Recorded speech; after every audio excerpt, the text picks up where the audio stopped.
भगवान भोलेनाथ की जय।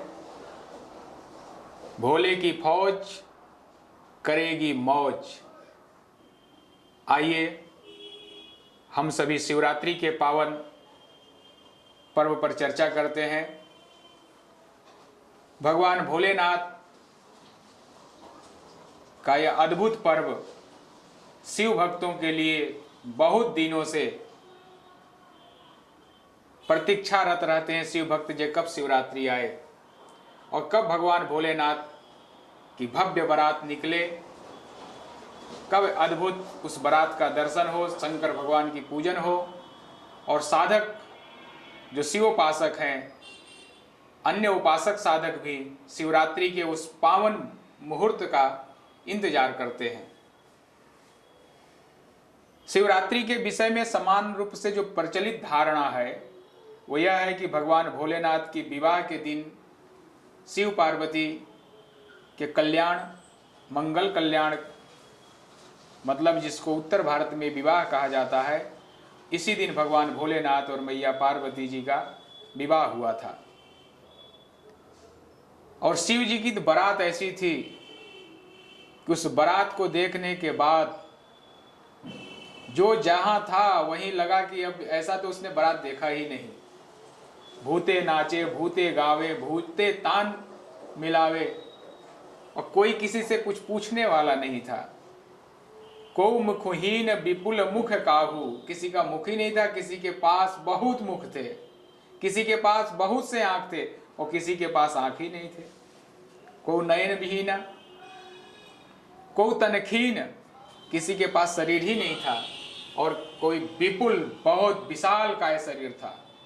ऐसा अद्भुत बारात हिमाचल के नगरी जब पहुंची तो हिमाचल के लोग भी, हिमाचल वासी भी, कोई भागने लगा, कोई दौड़ने लगा। लोगों ने सोचा तो ऐसा बारात तो आया ही नहीं।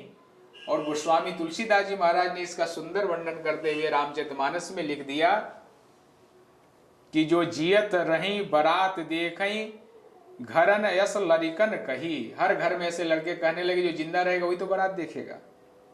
तो ऐसा शिवरात्रि का पर्व जो रात्रि है हमारे यहाँ, ये अति महत्वपूर्ण है। साधकों के लिए रात्रि महत्वपूर्ण है, जोगियों के लिए रात्रि महत्वपूर्ण है, और रात्रि मात्र साधक और जोगियों के लिए नहीं, भोगियों के लिए भी रात्रि महत्वपूर्ण होती है, चोरों के लिए भी रात्रि महत्वपूर्ण होती है, उपासकों के लिए रात्रि महत्वपूर्ण होती है। और आज के भौतिक वातावरण में जितनी राजनीतिक डीलिंग होती है सब रात्रि में ही होती है। तो रात्रि अद्भुत है, बड़ा विचित्र है, लेकिन उसमें भी शिवरात्रि। शिव का मतलब होता है कल्याणकारी, शिव का मतलब होता है मंगलकारी। जो कल्याणकारी है, मंगलकारी है, उसका नाम है शिव। शिव ही कल्याणकारी है, मंगलकारी है, इसलिए जो सत्य है वही शिव है और जो शिव है वही सुंदर है। इसलिए उपनिषद में सत्यम शिवम सुंदरम कहा गया है। एक धारणा शास्त्रों में और भी है कि भगवान भोलेनाथ, भगवान शिव जी ने एक बार एक अद्भुत ज्योतिर्लिंग प्रकट किया और उस ज्योतिर्लिंग ब्रह्मा और विष्णु दोनों ने देखा तो कहीं इसको पता किया जाए ये लिंग आया कहां से, जा कहां तक रहा है। ब्रह्मा जी हंस बन गए शिव पुराण में, विष्णु जी बराह बन गए, विष्णु जी नीचे के तरफ गए, ब्रह्मा जी ऊपर के तरफ गए। जाते जाते उन्होंने देखा कि नहीं, यहां तो कोई अंत ही नहीं मिल रहा है। विष्णु भगवान तो लौट कर आए और आकर उस स्थल पर कहे कि नहीं, ये पता नहीं चला कि ये लिंग आया कहां से है। लिंग मतलब एक प्रतीक, लेकिन वह जो ज्योतिर्लिंग थी, दिव्य लिंग थी, प्रज्वलित अग्नि के तरह लिंग थी। ब्रह्मा जी गए तो ऊपर केतकी का पुष्प मिला, उसको ले लिए और उसे गवाही दिलाए और आकर कहे कि मैंने पता कर लिया। शर्त के अनुसार विष्णु जी हार गए। यह बात भगवान भोलेनाथ को बिल्कुल अच्छा नहीं लगा। भगवान भोलेनाथ तत्काल प्रकट हो गए, उनकी बड़ी बड़ी पिंगाक्ष, उनके पीले पीले नयन लाल हो गए, हाथ में उन्होंने तलवार लिया और ब्रह्मा जी जिस मुख से यह बात बोले थे, ब्रह्मा जी के उस पांचवें मस्तक का खंडन कर दिया। तब से ब्रह्मा जी चतुरानन हो गए। उसके पहले ब्रह्मा जी के भी 5 मस्तक थे। केतकी को डांटा कि तुम गवाही देने आ गए झूठी, इसलिए केतकी को वर्जित कर दिया कि तुम मेरे पूजन में प्रयोग नहीं किए जा सकते। इसलिए भगवान भोलेनाथ के पूजन में केतकी का पुष्प नहीं चढ़ाया जाता है, केवड़े का गंध का प्रयोग नहीं किया जाता है। और विष्णु भगवान पर प्रसन्न होकर कहे कि आपने सत्य बोला, इसलिए आप सर्व पूजित होंगे। फिर ब्रह्मा जी और विष्णु जी ने मिलकर उस ज्योतिर्लिंग का पूजन किया, जिस समय उस काल को शिवरात्रि के रूप में माना गया। ये दो प्रचलन, दो धारणाएं हैं। शिवरात्रि फाल्गुन मास के कृष्ण पक्ष के चतुर्दशी की जो रात्रि होती है उसी को शिवरात्रि कहते हैं। सामान्य जनों में इसे त्रयोदशी के रूप में प्रचलित है, लेकिन तेरस के बाद जो चतुर्दशी का संयोग बनता है वह शिवरात्रि में पूजन मान्य है। उसी दिन भगवान भोलेनाथ का भव्य विवाहोत्सव मनाया जाता है। भगवान भोलेनाथ के अलग अलग पुष्पों से, अलग अलग चीजों के अभिषेक से, क्योंकि अभिषेक भगवान भोलेनाथ को अत्यंत प्रिय है, अभिषेक करने से वैसा वैसा फल मिलता है। जैसे किसी को शत्रु बहुत पीड़ित कर रहा है तो ससर्प पीले सरसों के शुद्ध तेल से अगर अभिषेक करते हैं तो शत्रु का शमन होता है। लेकिन शास्त्र में इसके लिए वर्जित किया गया है, कभी धोखे से भी इसको नहीं करना चाहिए। और कभी ऐसा संजोग बने करने का तो किसी योग्य विद्वान के नेतृत्व और उसके देखरेख में करना चाहिए। समान रूप से इसे अपने नहीं करना चाहिए। मुख्य रूप से गन्ने का रस, दूध, दही, पंचामृत, शास्त्रों में पंचामृत गाय का दूध, गाय का घृत, गाय की दही और ये गुड़ लेकर तब पंचामृत बनाया जाता है। ये पंचामृत और शहद, कहीं कहीं शहद डाल देते हैं, तो ये शहद से ये 5 अमृत बनते हैं। और 5 अमृत को जो मिक्स किया जाता है, मिश्रित किया जाता है, उसे पंचामृत कहते हैं। पयो, दधि, घृतम, मधु, शर्करा ये सब मिलाकर, तो पंचामृत से अभिषेक करने का। तो दूध से जब हम अभिषेक करते हैं तो पुत्र की प्राप्ति होती है। जब गन्ने के रस से हम अभिषेक करते हैं तो लक्ष्मी की कृपा होती है। जब शहद से अभिषेक करते हैं, शहद मतलब मधु, शुद्ध शहद, मधु से अभिषेक करते हैं तो हमें धन की वृद्धि होती है। तीर्थ के जल के अभिषेक करने से मोक्ष की प्राप्ति होती है। इत्र से हम अभिषेक करते हैं तो बीमारी का शमन होता है। और दही से अभिषेक करने पर मान प्रतिष्ठा की वृद्धि होती है। गंगा जल से अभिषेक करने पर भगवान भोलेनाथ अत्यंत प्रसन्न होते हैं और कोई रोग से पीड़ित है उसका रोग शमन होता है। इसी प्रकार पुष्पों के लिए है। धतूरे के पुष्प चढ़ाने से मनवांछित फल प्राप्त होता है, संतान सुख की वृद्धि होती है। धतूरा भगवान भोलेनाथ को अत्यंत प्रिय है। धतूरा भी 3 प्रकार के होते हैं।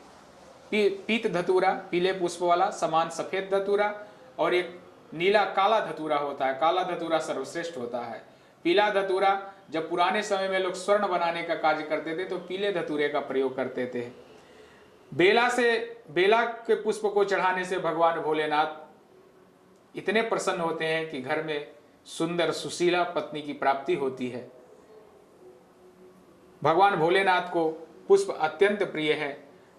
श्रृंगार, हर श्रृंगार के अगर पुष्प को हम चढ़ाते हैं तो भगवान भोलेनाथ की कृपा से आर्थिक समृद्धि होती है।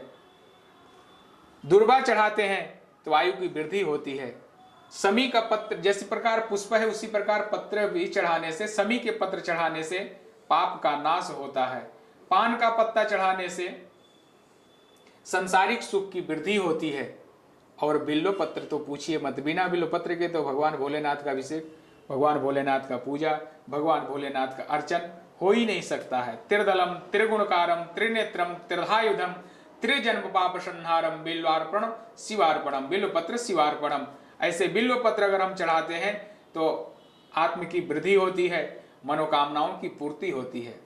खास करके इस शिवरात्रि में हम किस चीज से, किस राशि वाले को किससे अभिषेक करना चाहिए, क्योंकि राशियों के अनुसार अगर हम अभिषेक करते हैं तो निश्चित रूप से हमें उसका फल सर्वाधिक मिलेगा। मेष राशि को गन्ने के रस से अभिषेक करना चाहिए, ये शास्त्र में विहित है। और इस प्रकार इस बार जो शिवरात्रि पड़ी है उसके ज्योतिषीय गणना के अनुसार वृषभ राशि को दूध से अभिषेक करें अथवा दही से अभिषेक करना चाहिए। मिथुन राशि को गन्ने के रस से अभिषेक करना चाहिए, नहीं तो दुर्वा मिश्रित जल से अभिषेक करना चाहिए। कर्क राशि को देसी घी से अभिषेक करना चाहिए। अगर देसी घी उपलब्ध न हो तो दूध से अभिषेक करें। सिंह राशि वाले को तो निश्चित रूप से गन्ने के रस से अभिषेक करना चाहिए, और गन्ना का रस अगर नहीं मिलता है तो गुड़, शुद्ध गुड़ लाकर और उसको घोल कर और उससे अभिषेक करना चाहिए। कर्क राशि वाले, सिंह राशि वाले का मैं बताया। इसी प्रकार से कन्या राशि वालों को गंगा जल से अभिषेक करना चाहिए, नहीं तो दुर्वा मिश्रित जल से अभिषेक करना चाहिए। तुला राशि वालों को घी से अभिषेक कर ले, दूध से अभिषेक कर ले अथवा दही से अभिषेक कर ले। वृश्चिक राशि वालों को पंचामृत से अभिषेक करें तो सर्वश्रेष्ठ रहेगा। धनु राशि वाले चंदन से, चाहे दूध से अथवा गंगा जल से अभिषेक करना चाहिए। मकर राशि वालों को तीर्थ जल से अभिषेक करना चाहिए। कुंभ राशि वालों को दही से या शहद से अभिषेक करें। और मीन राशि तो सर्वाधिक प्रिय होता है। इस तरह भी कहा है, मीन राशि अत्यंत प्रेम का राशि होता है। तो मीन राशि वाले गंगा जल से अभिषेक करें या शहद से अभिषेक करें तो निश्चित रूप से उनकी जो मनोकामना है वह पूरी होगी। या दिव्य शिवरात्रि के समय हम भगवान भोलेनाथ और मैया पार्वती के चरणों में अपने को नमन करें और रात्रिकालीन भगवान भोलेनाथ का पूजन करें। यह रात्रि अत्यंत महत्वपूर्ण है। महारात्रि, कालरात्रि, मोक्षरात्रि, उसी प्रकार शिवरात्रि, कुछ महत्वपूर्ण रात्रियां हैं जिसमें शिवरात्रि सर्वाधिक महत्वपूर्ण है। और भगवान भोलेनाथ और मैया पार्वती के संयुक्त रूप से जो कालिदास जी ने कहा है, वागर्थायुष प्रीक्तो वागर्था प्रतिपक्ते जगतः पितरौ वंदे पार्वती परमेश्वरो। ओम नमः शंभवाय च मयो भवाय च नमः, शंकराय च मस्कराय च नमः, शिवाय च शिवतराय च। ये मंत्र से पढ़ते हुए भगवान भोलेनाथ के चरणों में अपने मस्तक को रखकर कल जलाभिषेक करें और रात्रिकालीन श्रृंगार करके भगवान भोलेनाथ का पूजन अवश्य करें। मनोवांछित फल आपको अवश्य मिलेगा। जय श्री राम, जय जय सीताराम। ओम नमः शिवाय।